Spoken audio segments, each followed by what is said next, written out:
not worthy of it.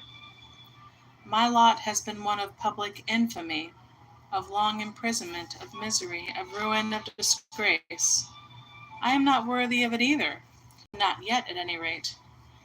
I remember I used to say that I thought I could bear a real tragedy if it came to me, with purple pall and a mask of noble sorrow, but that the dreadful thing about modernity was that it put tragedy into the raiment of comedy, so that the great realities, commonplace or grotesque, or lacking in style.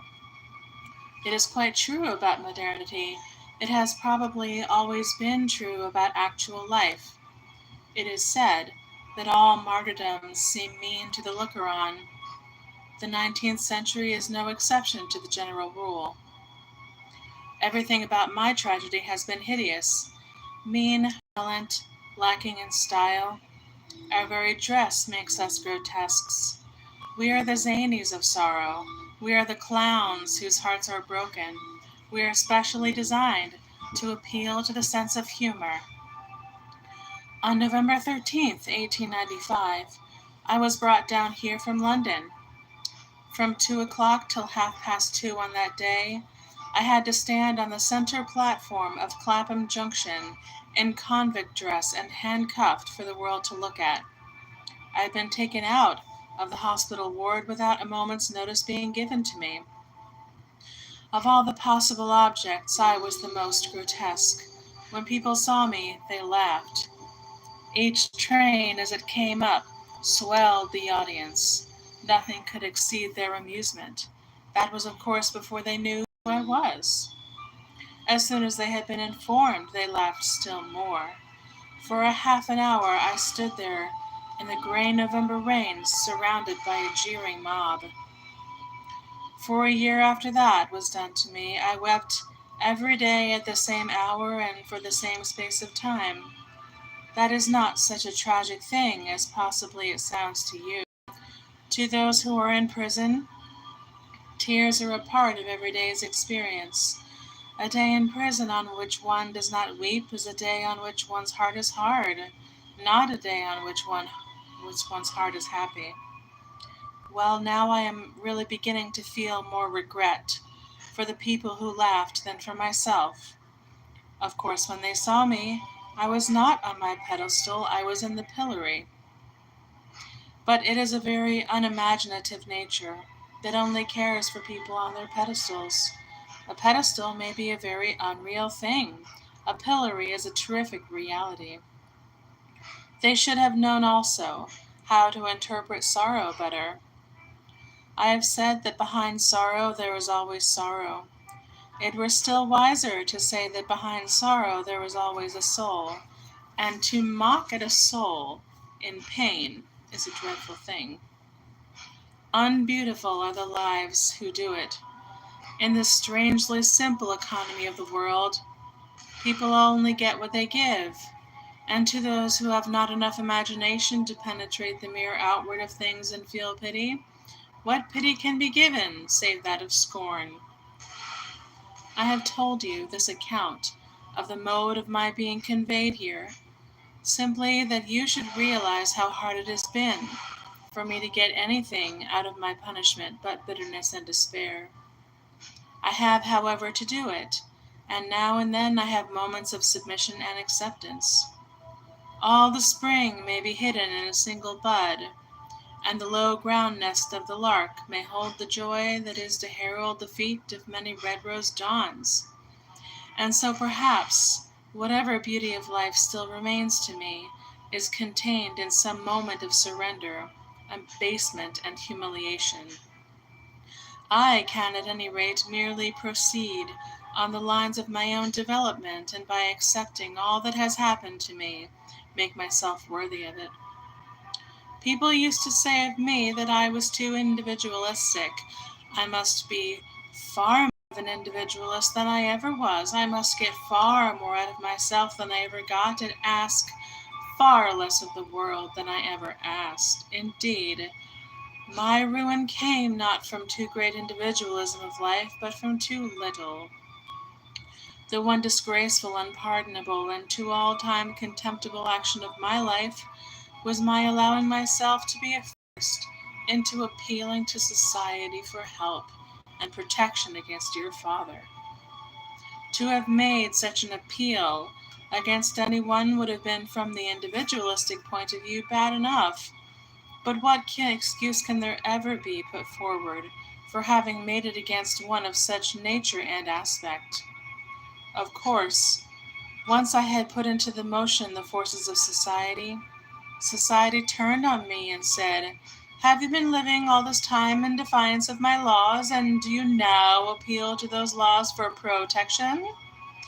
You should have You shall have those laws exercised to the full. You shall abide by what you have appealed to. The result is I am in jail." And I used to feel bitterly the irony and ignominy of my position when, in the course of my 3 trials, beginning at the police court, I used to see your father bustling in and out in the hopes of attracting public attention, as if anyone could fail to note or remember the stableman's gait and dress, the bowed legs, the twitching hands, the hanging lower lip, the bestial and half-witted grin. Even when he was not there or was out of sight, I used to feel conscious of his presence, and the blank, dreary walls of the great courtroom, the very air itself, seemed to me at times to be hung with multitudinous masks of that ape-like face. Certainly no man ever fell so ignobly and by such ignoble instruments as I did. I say in Dorian Gray somewhere that a man cannot be too careful in the choice of his enemies. I little thought it was by a pariah that I was to be made a pariah myself. This urging me, forcing me to appeal to society for help, is one of the things that makes me despise you so much, that makes me despise myself so much for having yielded to you. You're not appreciating me as an artist. It was quite excusable. It was temperamental. You couldn't help it. But you might have appreciated me as an individualist. For that, no culture was required. But you didn't. And so you brought the element of Philistinism into a life that had been a complete protest against it. And from some points of view, a complete annihilation of it. The Philistine element in life is not the failure to understand art. Charming people, such as fishermen, shepherds, plowboys, peasants, and the like, know nothing about art and are the very salt of the earth. He is a Philistine who upholds and aids the heavy, cumbrous, blind, mechanical forces of society, and who does not recognize the dynamic force when he meets it either in a man or a movement. People thought it dreadful of me to have entertained at dinner the evil things of life, and to have found pleasure in their company.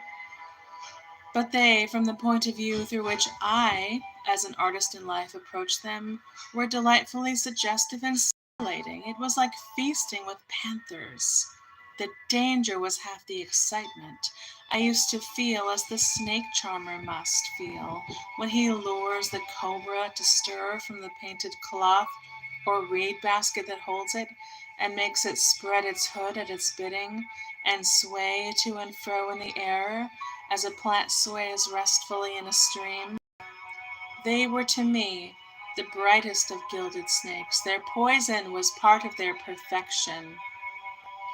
I did not know that when they were to strike at me, it was to be at your piping, and for your father's pay. I don't feel ashamed of having known them. They were intensely interesting. What I do feel ashamed of is the horrible Philistine atmosphere into which you brought me. My business as an artist was with Ariel. You set me to wrestle with Caliban. Instead of making beautiful colored musical things such as Salome and the Florentine Tragedy and La Sainte Courtisane, I found myself forced to send long lawyer's letters to your father and constrained to appeal to the very things against which I had always protested. Clybourne and Atkins were wonderful in their infamous war against life. To entertain them was an astounding adventure. Dumas, Père, Cellini, Goya, Edgar Allan Poe, or Baudelaire would have done just the same. What is loathsome to me is the memory of interminable visits paid by me to the solicitor Humphreys in your company, when in the ghastly glare of a bleak room you and I would sit with serious faces telling serious lies to a bald man, till I really groaned and yawned with ennui. There is where I found myself after 2 years' friendship with you, right in the center of Philistia, away from everything that was beautiful or brilliant or wonderful or daring. At the end, I had to come forward on your behalf as the champion of respectability in conduct, of puritanism in life, and of morality in art. Voilà où mène le mauvais chemin. That's where evil always led. The curious thing to me is that you should have tried to imitate your father in his chief characteristics.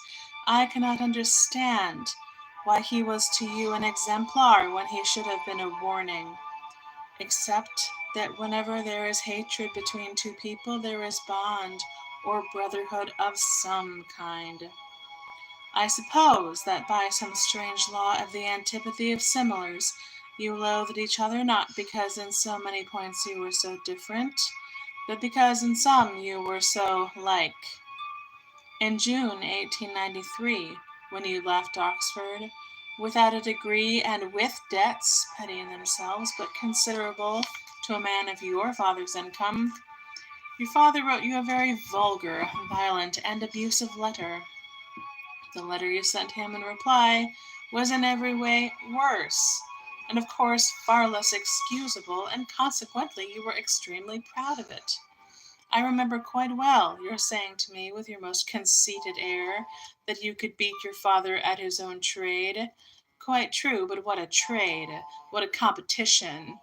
You used to laugh and sneer at your father for retiring from your cousin's house, where he was living, in order to write filthy letters to him from a neighboring hotel. You used to do just the same to me. You constantly launched at me at some public restaurant. You lunched with me at some public restaurant, sulked or made a scene during luncheon, and then retired to White's Club and wrote me a letter of the very foulest character. The only difference between you and your father was that after you had dispatched your letter to me by special messenger, you would arrive yourself at my rooms some hours later, not to apologize, but to know if I had ordered dinner at the Savoy, and if not, why not. Sometimes you would actually arrive before the offensive letter had been read. I remember on one occasion you had asked me to invite to luncheon at the Café Royal two of your friends, one of whom I had never seen in my life. I did so, and at your special request, ordered beforehand a specially luxurious luncheon to be prepared.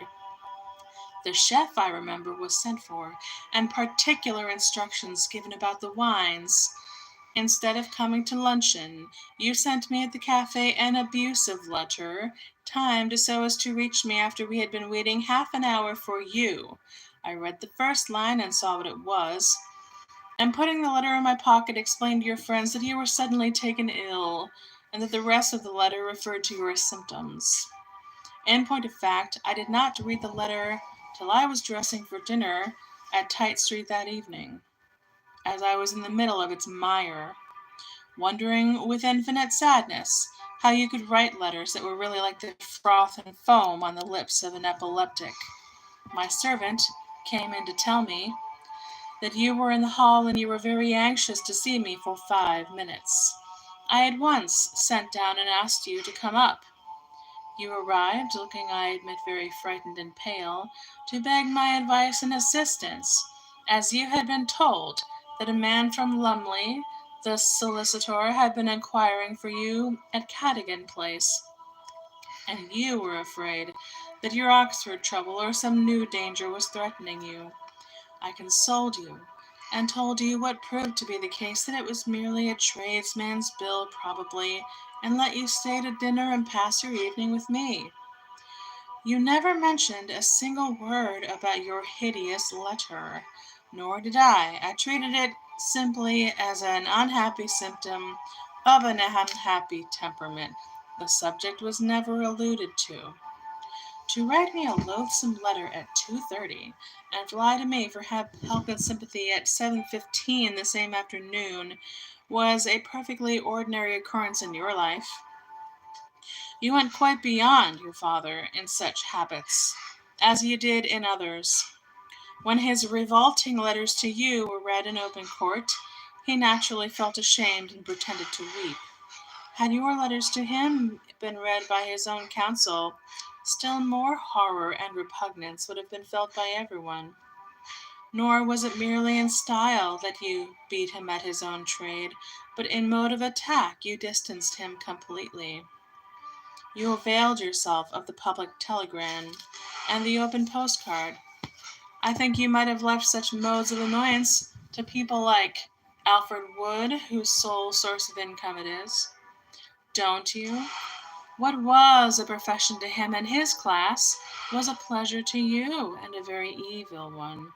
Nor have you given up your horrible habit of writing offensive letters. After all, that has happened to me through them and for them. You still regard it as one of your accomplishments, and you exercise on my friends, on those who have been kind to me in prison, like Robert Sherrard and others. That is disgraceful of you. When Robert Sherrard heard from me that I did not wish you to publish any article on me in the Mercure de France, with or without letters, you should have been grateful to him for having ascertained my wishes on the point, and for having saved you from, without intending it, inflicting more pain on me than you had done already. You must remember that a patronizing and philistine letter about fair play, for a man who is down, is all right for an English newspaper. It carried on the old traditions of English journalism in regard to their attitude towards artists. But in France, such a tone would have exposed me to ridicule and you to contempt. I could not have allowed any article till I had known his aim, temper, mode of approach, and the like. In good art, intentions are not of the smallest value. All bad art has as the result of good intentions. Nor is Robert Sherrard the only one of my friends to whom you have addressed acrimonious and bitter letters, because they sought that my wishes and all my feelings should be consulted in matters concerning myself. The publication of articles on me, the dedication of your verses, the surrender of my letters and presents, and the like. You have annoyed or sought to annoy others also. Does it ever occur to you in what awful position I would have been if for the last 2 years, during my appalling sentence, I had been dependent on you as a friend? Do you ever think of that? Do you ever feel any gratitude to those who by kindness without stint, devotion without limit, cheerfulness and joy in giving, have lightened my black burden for me, have visited again and again, have written to me beautiful and sympathetic letters, have managed my affairs for me, have arranged my future life for me, have stood by me in the teeth of obloquy, taunt, open sneer, or insult even? I thank God every day that He gave me friends other than you. I owe everything to them. The very books in my cell are paid for by Robbie out of his pocket money. From the same source are to come close for me when I am released. I am not ashamed of taking a thing that is given by love and affection. I am proud of it, but do you ever think of what my friends, such as Moore Adley, Robbie, Robert Sherrard, Frank Harris, and Arthur Clifton, have been to me in giving me comfort, help, affection, sympathy, and the like? I suppose that has never dawned on you. And yet, if you had any imagination in you, you would know that there is not a single person who has been kind to me in my prison life, down to the warder who may give me a good morning or good night, that is not one of his prescribed duties, down to the common policemen, who in their homely, rough way strove to comfort me on my journeys to and from the bankruptcy court under conditions of terrible mental distress, down to the poor thief who, recognizing me as we trampled round the yard at Wandsworth, whispered to me in the hoarse prison voice men get from long and compulsory silence, "I am sorry for you. It is harder for the likes of you than it is for the likes of us." Not one of them all, I say, the very mire from whose shoes you should not be proud to be allowed to kneel down and clean. Have you imagination enough to see what a fearful tragedy it was for me to have come across your family? What a tragedy it would have been for anyone at all who had great position and great name, anything of importance, to lose. There is hardly one of the elders of your family, with the exception of Percy, who is really a good fellow, who did not in some way contribute to my ruin. I have spoken of your mother to you with some bitterness, and I strongly advise you to let her see this letter, for your own sake chiefly. If it is painful to her to read such an indictment against one of her sons, let her remember that my mother, who intellectually ranks with Elizabeth Barrett Browning and historically with Madame Roland, died broken-hearted because the son of whose genius and art she had been so proud, and whom she had regarded always as a worthy continuer of a distinguished name, had been condemned to the treadmill for 2 years. You will ask me in what way your mother contributed to my destruction. I will tell you. Just as you strove to shift on to me all your immoral responsibilities, so your mother strove to shift on to me all her moral responsibilities with regard to you. Instead of speaking directly to you about your life as a mother should, she always wrote privately to me with earnest, frightened entreaties not to let you know that she was writing to me. You see, the position in which I was placed between you and your mother, it was one as false, as absurd, and as tragic as the one in which I was placed between you and your father. In August 1892, and on the 8th November in the same year, I had 2 long interviews with your mother about you. On both occasions I asked her why she did not speak directly to you herself. On both occasions she gave me the same answer: "I am afraid to. He gets so angry when he is spoken to." The first time I knew you so slightly that I did not understand what she meant. The second time I knew you so well that I understood perfectly. During the interval, you had had an attack of jaundice and been ordered by the doctor to go for a week to Bournemouth, and had introduced me to accompany you as you hated being alone. But the first duty of a mother is not to be afraid of speaking seriously to her son. Had your mother spoken seriously to you about the trouble she saw you were in July 1892, and made you confide it in her, it would have been much better and much happier ultimately for both of you. All the underhand and secret communications with me were wrong. What was the use of your mother sending me endless little notes marked "private" on the envelope, begging me not to ask you so often to dinner, and not to give you any money, each note ending with an earnest postscript: "On no account let Alfred know that I have written to you"? What good could come of such a correspondence? Did you ever wait to be asked to dinner? Never. You took all your meals as a matter of course with me. If I remonstrated, you always had one observation: "If I don't dine with you, where am I to dine? You don't suppose that I am going to dine at home?" It was unanswerable. And if I absolutely refused to let you dine with me, you always threatened that you would do something foolish, and always did it. What possible result could there be from letters such as your mother used to send me, except that which did occur, a foolish and fatal shifting of the moral responsibility onto my shoulders, of the various details in which your mother's weakness and lack of courage proved so ruinous to herself, to you, and to me, I don't want to speak any more. But surely, when she heard of your father coming down to my house to make a loathsome scene and create a serious scandal, she might have she might then have seen that a serious crisis was impending and taken some serious steps to try to avoid it. But all she could think of doing was to send down plausible George Wyndham with his pliant tongue to propose to me what? That I should gradually drop you? And if it had been possible for me to gradually drop you, as if I had tried to end our friendship in every possible way, going so far as to actually leave England and give a false address abroad in hopes of breaking at one blow a bond that had become irksome, hateful, and ruinous to me, do you think that I could have gradually dropped you? Do you think that would have satisfied your father? You know it would not. What your father wanted, indeed, was not the sensation of our friendship, but a public scandal. That is what he was striving for.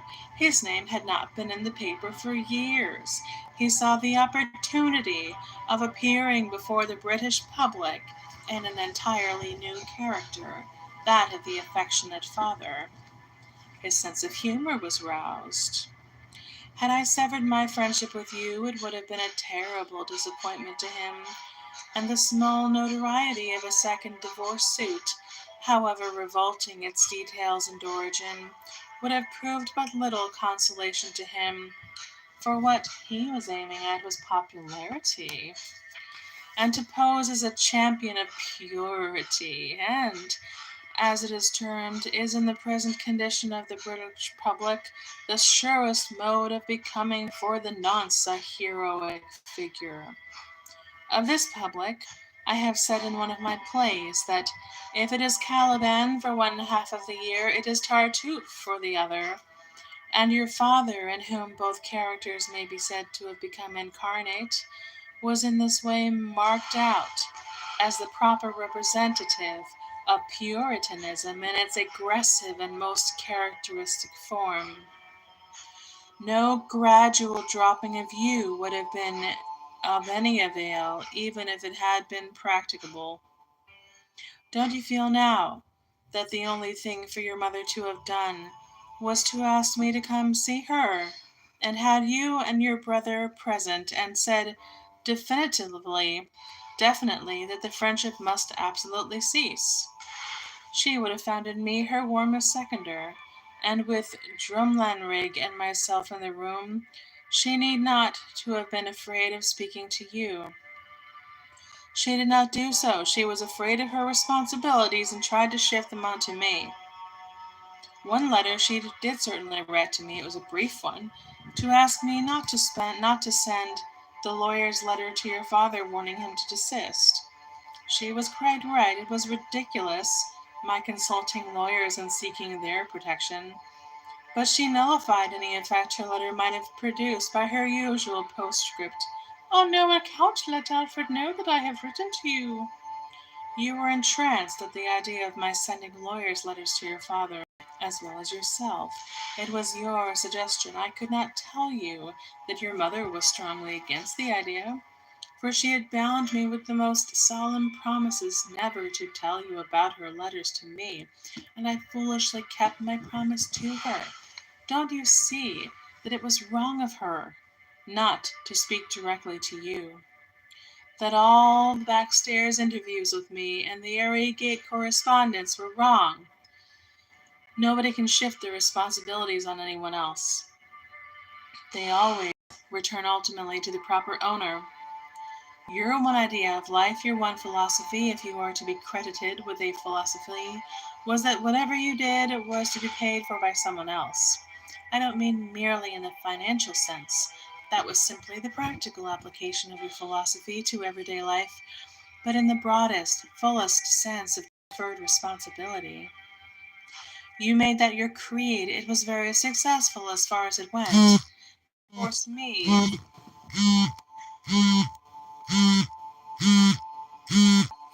You forced me into taking the action, because you knew that your father would not attack your life or yourself in any way, and that I would defend both to the utmost, and take on my own shoulders whatever would be thrust upon me. You were quite right. Your father and I, each from different motives, of course, did exactly as you counted on our doing. But somehow, in spite of everything, you have not really escaped.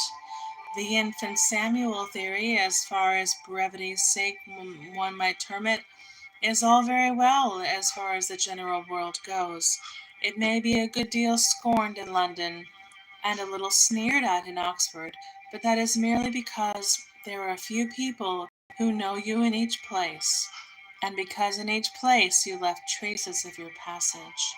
Outside of a small set in those two cities, the world looks on you as the good young man who was very nearly tempted into wrongdoing by the wicked and immoral artist, but was rescued just in time by his kind and loving father.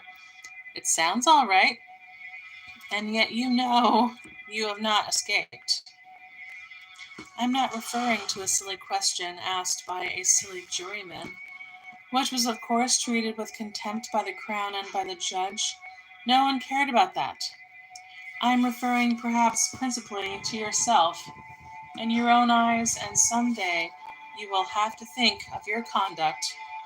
You are not, cannot be quite satisfied at the way in which things have turned out. Secretly, you must think of yourself with a good deal of shame. A brazen face is a capital thing to show the world, but now and then when you are alone and have no audience, you have, I suppose, to take the mask off for mere breathing purposes. Else, indeed, you would be stifled.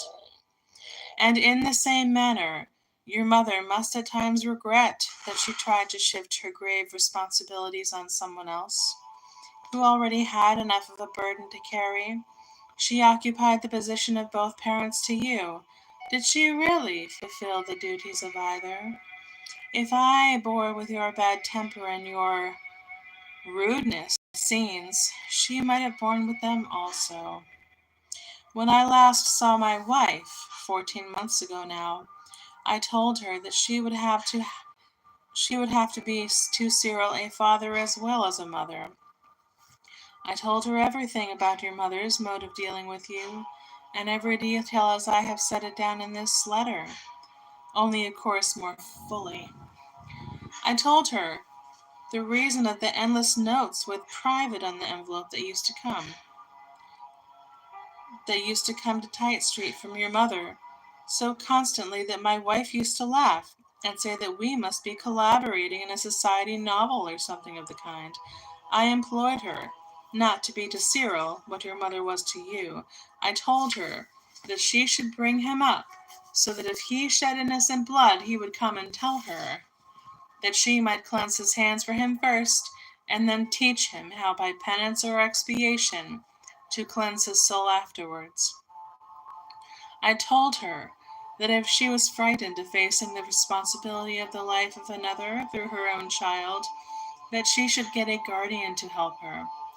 That she has, I am glad to say, done. She has chosen Adrian Hope, a man of high birth and culture and fine character, her own cousin, whom you met once at Tite Street, and with him Cyril and Vivian have a good chance of a beautiful future. Your mother, if she was afraid of talking seriously to you, should have chosen someone amongst her own relatives to whom you might have listened. But she should not have been afraid. She should have had it out with you and faced it. At any rate, look at the result. Is she satisfied and pleased? I know she puts the blame on me. I hear of it, not from people who know you, but from people who do not know you and do not desire to know you. I hear it often. She talks of the influence of an elder over a younger man, for instance. It is one of her favorite attitudes towards the question, and it is always a successful appeal to popular prejudice and ignorance. I need not ask you what influence I had over you. You know I had none. It was one of your frequent boasts that I had none, and the only one indeed that was well founded. What was there as a mere matter of fact in you that I could influence? Your brain? It was undeveloped. Your imagination was dead. Your heart? It was not yet born. Of all the people who have ever crossed my life, you were the one and the only one I was unable in any way to influence in any direction. When I lay ill and helpless in a fever, caught from tending on you, I had not sufficient influence over you to induce you to get me even a cup of milk to drink, or to see that I had the ordinary necessities of a sick room, or to take the trouble to drive a couple of 100 yards to a bookseller to get me a book at my own expense. When I was actually engaged in writing and penning comedies that were to beat Congreve for brilliancy and Dumas fils for philosophy, and I suppose everyone else for every other quality, I had not sufficient influence with you to get you to leave me undisturbed, as an artist should be left. Wherever my writing room was, it was to you an ordinary lounge, a place to smoke and drink hock and seltzer in and chatter about absurdities. The influence of an elder over a younger man is an excellent theory till it comes to my years. Then it becomes grotesque. When it comes to your ears, I suppose you smile to yourself. You are certainly entitled to do so. I hear also much about what she says about money. She states, and with perfect justice, that she was ceaseless in her entreaties to me not to supply you with money. I admit it. Her letters were endless, and the postscript, "Pray do not let Alfred know that I have written to you," appears in them all. But it was no pleasure to me to have to pay every single thing for you, from your morning shave to your midnight hansom. It was a horrible bore. I used to complain to you again and again about it. I used to tell you, you remember, don't you, how I loathed you regarding me as a useful person, how no artist wishes to be so regarded or so treated. Artists, like art itself, being of their very essence quite useless.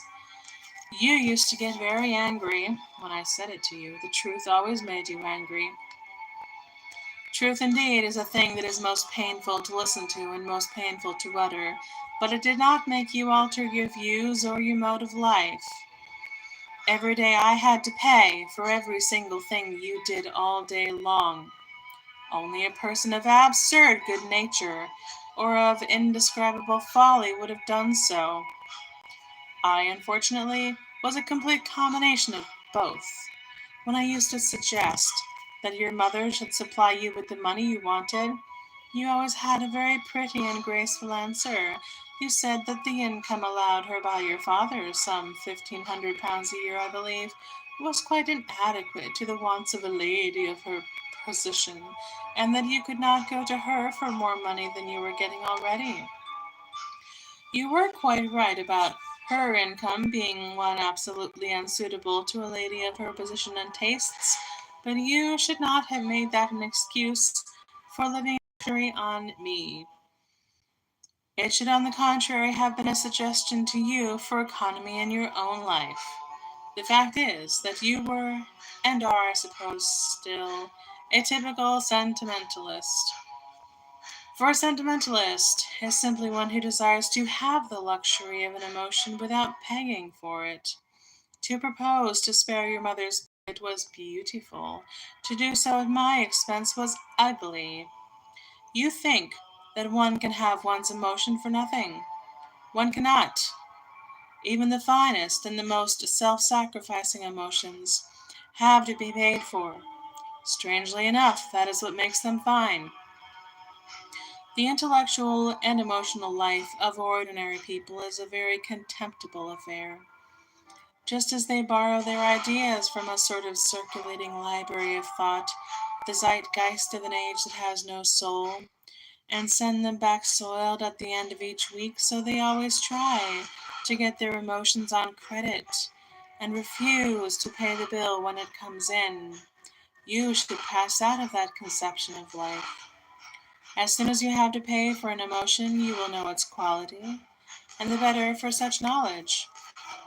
And remember that the sentimentalist is always a cynic at heart. Indeed, sentimentality is merely the bank holiday of cynicism. And delightful as cynicism is from its intellectual side, now that it has left the tub for the club, it never can be more than the perfect philosophy. For a man who has no soul, it has no social value, and to an artist all modes of expression are interesting, but in itself it is a poor affair, for to the true cynic nothing is ever revealed.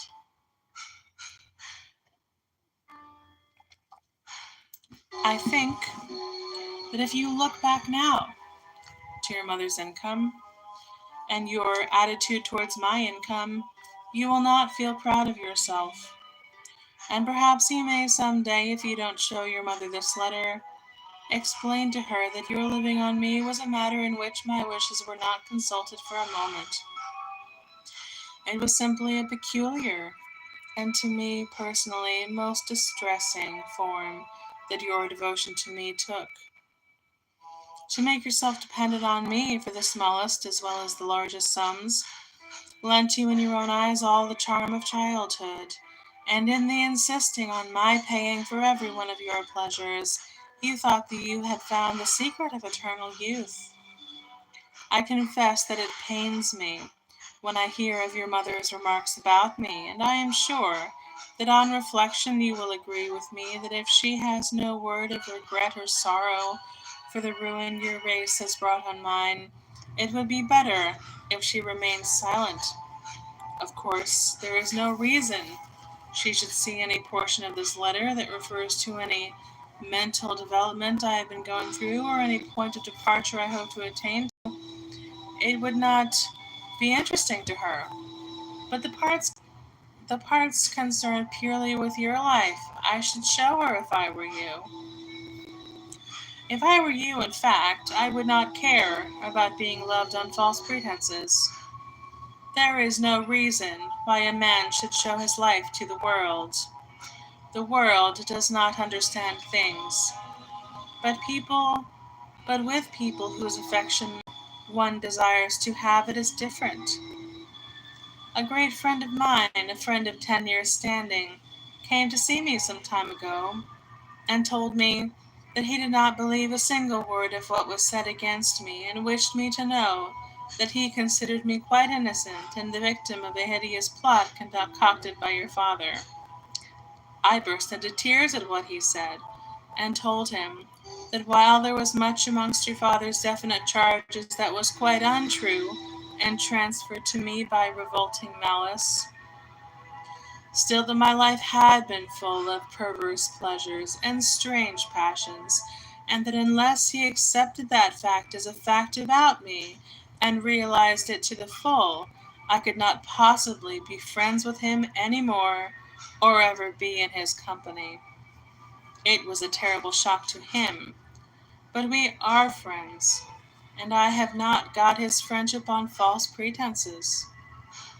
I have said to you that to speak the truth is a painful thing. To be forced to tell lies is much worse.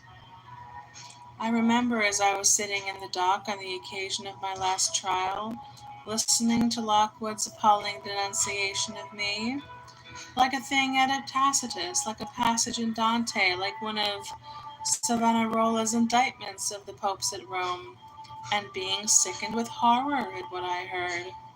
Suddenly it occurred to me how splendid it would be if I was saying all this about myself.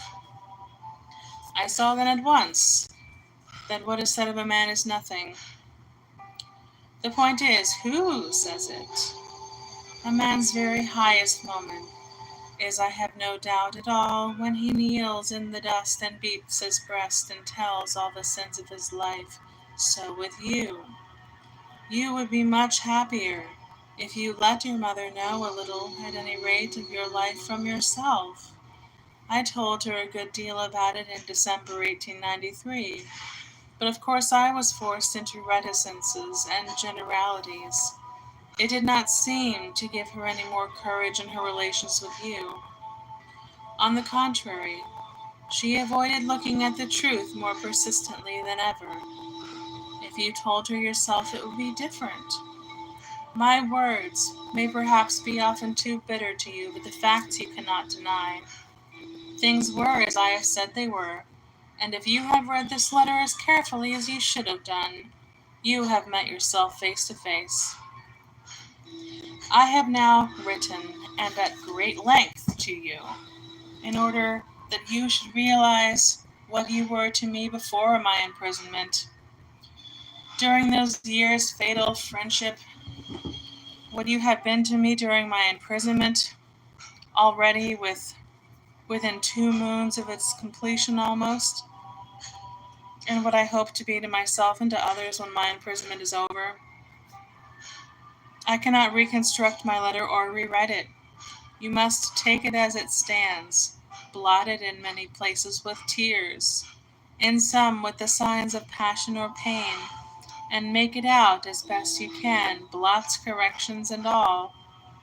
As for the corrections and errata, I have made them in order that my words should be an absolute expression of my thoughts, and err neither through surplusage nor through being inadequate. Language requires to be tuned like a violin, and just as too many or too few vibrations in the voice of the singer, or the trembling of the spring will make the note false, so too much or too little in words will spoil the message. As it stands, at any rate, my letter has its definite meaning behind every phrase. There is in nothing of rhetoric. Wherever there is eration or substitution, however slight, however elaborate, it is because I am seeking to render my real impression, to find for my mood its exact equivalent. Whatever is first in feeling comes always last in form. I will admit that it is a severe letter. I have not spared you. Indeed, you may say that after admitting that to weigh you against the smallest of my sorrows, the meanest of my losses, would really be unfair to you, I have actually done so, and made scruple by scruple the most careful essay of your nature, that is true. But you must remember that you put yourself into the scales, you must remember that. If when matched with one mere moment of my imprisonment, the balance in which you lie kicks the beam, vanity made you choose the balance, and vanity made you cling to it. There was the one great psychological error of our friendship, its entire want of proportion.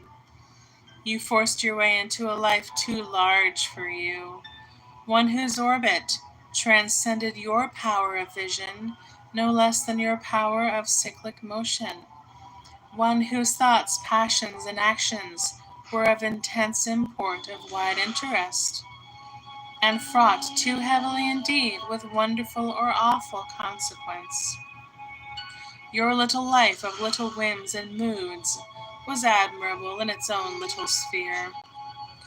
It was admirable at Oxford, where the worst that could happen to you was a reprimand from the dean or a lecture from the president, and where the highest excitement was Magdalen becoming head of the river and the lighting of a bonfire in the quad as a celebration of the August event.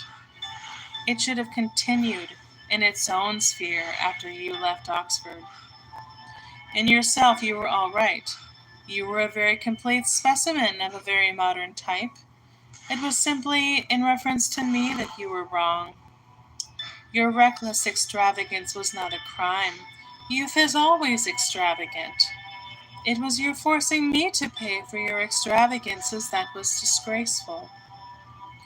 Your own desire to have a friend with whom you could pass your time from morning to night was charming. It was almost idyllic.